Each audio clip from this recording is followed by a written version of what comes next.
ധവളപത്രം മേശപ്പുറത്ത് വെക്കുന്നതിന് മുമ്പ് തന്നെ വലിയ വിവാദങ്ങളുണ്ടായി, വാക്പോരുണ്ടായി. അങ്ങോട്ടും ഇങ്ങോട്ടും ഭരണപക്ഷവും പ്രതിപക്ഷവും തമ്മിലുള്ള വാക്പോര് അതിന്റെ ഏറ്റവും പീക്ക് ഒരു ഘട്ടത്തിലേക്ക് കടന്നത് നമ്മൾ കണ്ടതാണ്. ഉടൻ കണ്ടില്ല മക്കളെ, നമ്മൾ സമ്പാദിച്ചാൽ നമ്മുടെ കയ്യിലുണ്ടാവും. ഇതാണ് അവസ്ഥ നമ്മുടെ കേരളത്തിന്റെ.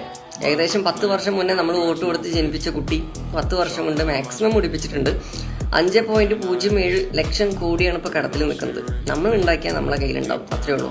നമ്മളിപ്പോൾ പുതിയ കുട്ടീനെ വോട്ട് കൊടുത്ത് ജയിപ്പിച്ചിട്ടുണ്ട്. ഇതെന്താവും എന്നുള്ള അറിയില്ല.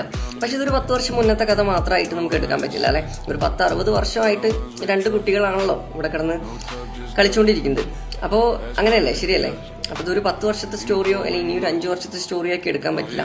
എന്തിരുന്നാലും ഇത് സോൾവ് ആക്കി എടുക്കുക എന്നുള്ളത് തന്നെയാണ് ഉള്ളത്. നമ്മൾ ആരൊക്കെ വന്നാലും ഇല്ലെങ്കിലും എങ്കിലേ നമുക്കൊക്കെ നിലനിൽപ്പുള്ളൂ എന്നുള്ളതാണ് അല്ലെ. എങ്ങനെ പോയിട്ട് കാര്യമില്ല.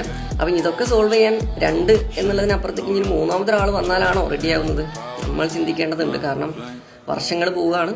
നമ്മളുടെ പുരോഗതി, നമ്മുടെ വികസനങ്ങൾ, നമുക്ക് വേണ്ട ആനുകൂല്യങ്ങളൊക്കെയാണ് ഇവിടെ കുറയുന്നത്. കാരണം കടം തീർക്കാൻ നമ്മൾ തന്നെ വേണ്ടേ, നമ്മളുടെ ടാക്സ് തന്നെയല്ലേ എടുക്കുന്നത്. അപ്പം നമ്മൾ ചിന്തിക്കണം.